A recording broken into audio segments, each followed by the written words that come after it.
ကဘာပေါ်မှာထေရှားဆုံးစူပါဟီးရိုးဇက်ကောင်တအူးကိုပြပါဆိုရင်တော့အပြာရောင်ဝတ်စုံအနီရောင်ဝတ်စုံရှင်တဲ့ရင်ဘတ်ပေါ်မှာ S ပုံစံပါရှိတဲ့စူပါမန်ကိုတော့လူတိုင်းကသိကြပါလိမ့်မယ်စူပါမန်ဟာရိုးရှင်းတဲ့ကာတွန်းဇက်ကောင်တကောင်မဟုတ်ပဲခေတ်သစ်စူပါဟီးရိုးယဉ်ကျေးမှုကိုစတင်မိတ်ဆက်ပေးခဲ့တဲ့သူလူသားတွေအတွက်မျှော်လင့်ချက်နဲ့တရားမျှတမှုတို့ကိုကိုစားပြုတဲ့ဇက်ကောင်တကောင်ဖြစ်ပါတယ်စူပါမန်ကိုတော့1930ပြည့်လို့နှစ်တွေမှာအမေရိကန်နိုင်ငံမှာရှိတဲ့အထက်တန်းကျောင်းသား2ဦးဖြစ်တဲ့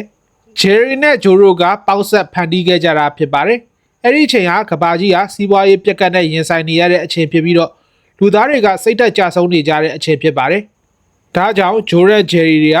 တာမန်ပြည်သူလူထုဘက်ကရပ်တည်ပေးနိုင်မဲ့မတရားမှုတွေကိုတိုက်ဖြတ်ပေးနိုင်မဲ့သူရဲကောင်းတအူးကိုစိတ်ကူးရင်ပုံဖော်ရွေးဆွဲခဲ့ကြတာဖြစ်ပါတယ်။1938ခုနှစ်ဇွန်လမှာတော့စူပါမန်ရဲ့ပထမအဦးဆုံးကာတွန်းစာအုပ်ထွက်ရှိလာခဲ့ပြီးစူပါဟီးရိုးကာတွန်းလောကရဲ့ရွှေခေတ်အနေနဲ့စတင်ဖွင့်လို့ပေးနိုင်ခဲ့ပါတယ်။စူပါဟီးရိုးဇက်ကောင်တစ်ကောင်ဖြစ်တဲ့စူပါမန်ရဲ့စွမ်းအားတွေကခေတ်သီးသီးပေါ်မူတည်ပြီးပြောင်းလဲမှုတွေရှိခဲ့ပါတယ်။သူ့ရဲ့မူရင်းကာတွန်းစာအုပ်တွေမှာစူပါမန်ဟာပြန်တန်းနိုင်ခြင်းမရှိပဲမိုးမျှော်တိုက်တွေကိုခုံကျော်လွှားနိုင်ုံသာစွမ်းအားရှိခဲ့ပေမဲ့1940ခုနှစ်နောက်ပိုင်းမှာတော့စူပါမန်ဟာ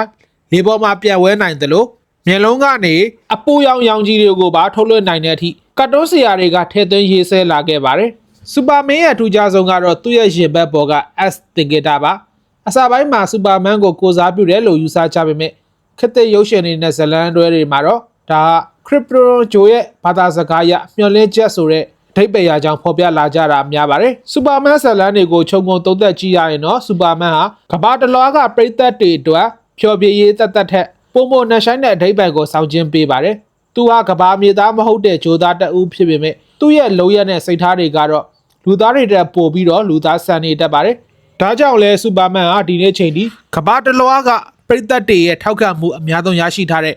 စူပါဟီးရိုးဇက်ကောင်တွေနဲ့ယက်တီနေလဲရှိတာဖြစ်ပါတယ်။